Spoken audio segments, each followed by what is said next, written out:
tribes' lives, and how many of you have this passion? Can you please raise your hand? Only 2 of you. I can't believe this. You don't have. All right. Okay. So there was a boy in the remote village of Sikkim.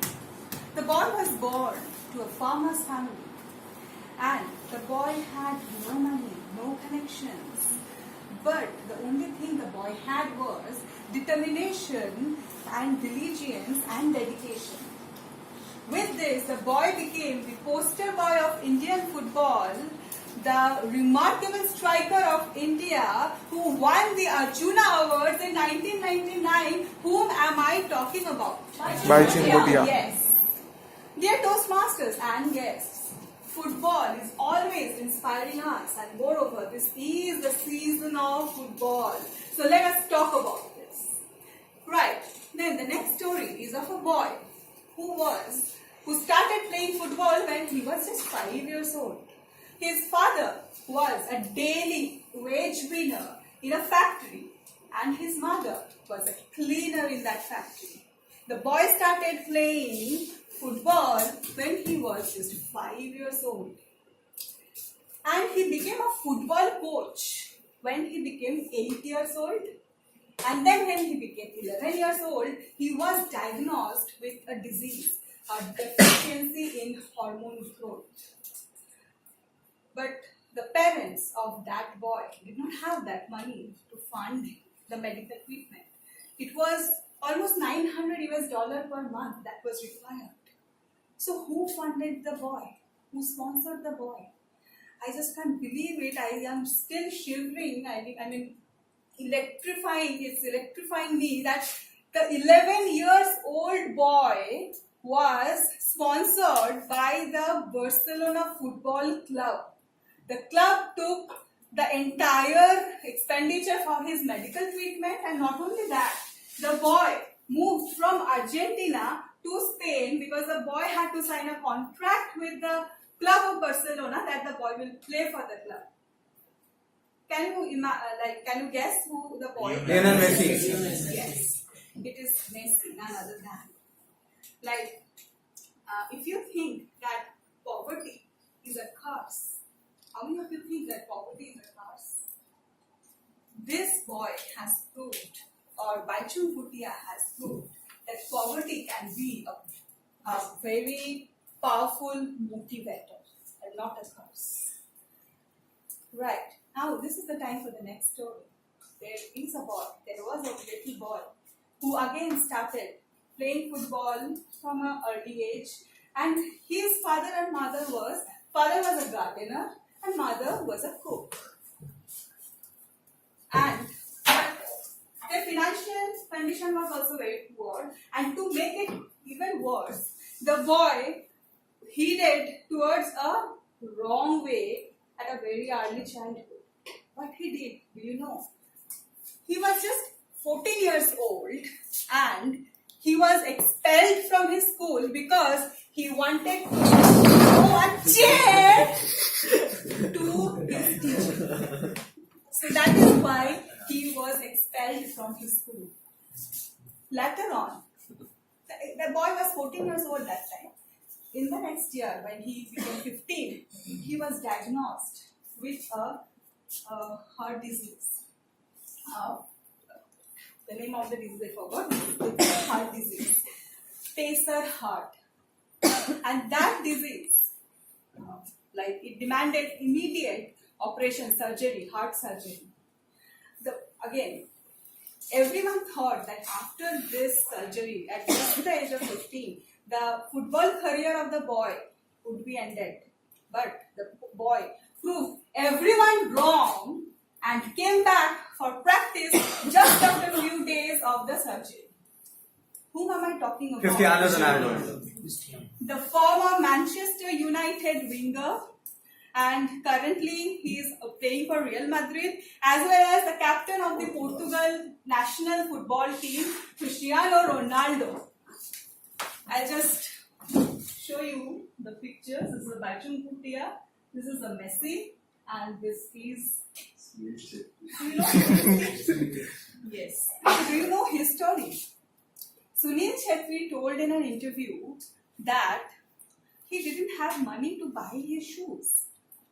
While he was a little kid, he was playing football every day, but his father was so poor that he could not buy him proper shoes. So he had to stitch his shoes every time before going to play. But now, Sunil Chetri is Nike sponsored. Every time he wants one boot, one pair of shoes, Nike sends 30 pairs of expensive shoes, boots to his house. But Sunil Chetri is saying it's not required now. He is already super duper rich. He can afford it. But when he was a young boy, when he could not afford it, then no one sponsored him. So this is the story of Sunil Chetri, the Indian cricket team captain. Indian football team captain. And this is Cristiano Ronaldo. And now, have you ever heard of something called a floating football field? Ronak, you've recently been to Thailand, I guess. Have you been to Phuket also? Phuket also? So on the way to Phuket, if you have seen down from your aircraft, you could have seen there's a magical village floating on a magical bay. And that village is entirely made out of the stilts on the ocean, on the shallow sea water. And almost 315 villagers are living there. They are all fishermen and they don't have any land because the entire village is floating on the sea. The young, football-hungry children of that village got so much inspired after the 1986 World Cup football that they wanted to have their own football field. They had a football team, but no football field, no space. Then they show their courage. After their school, every day they used to collect wood, fishing rafts, and nails, and then they built something like this is the village in Thailand, southern Thailand. The name of the village is Ko Penny. Ko Penny, you can Google it. This is a floating village. And the young footballers, the young school children, they built a floating football field, something like this. So, hats off to the young children who did not lose their hope. And what happened next? You can find those who play football, you can find, this is a very small field. This is not a full football ground. And the goalposts are also very small. These are the standard goalposts. So they somehow managed to play there, but then they got an invitation to play from mainland. They got an invitation to play in one of the tournaments. So they decided to go. And on the final day of the tournament, all of them were very nervous. Oh my God, how will we play? Because we are used to play in this small field. How will we fight with those who have already played in big, normal, proper football fields? But as soon as the match began, they found that they are much more competent than their opponent. Because of this small field, their footwork improved dramatically. Their footwork improved dramatically and their skills. Like this small goal posts were harder to post a goal, but those bigger, larger goal posts were easier targets for them. They won the tournament, and the entire village, the entire Thailand, the entire world became proud of them. And if you want to know the story of Pele used to shoe polish at the age of 7.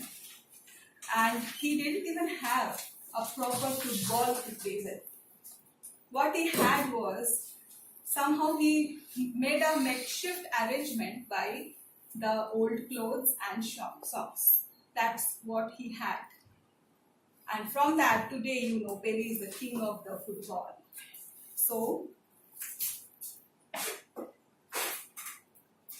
life is not a bed of roses, nor life is a bed of thorns.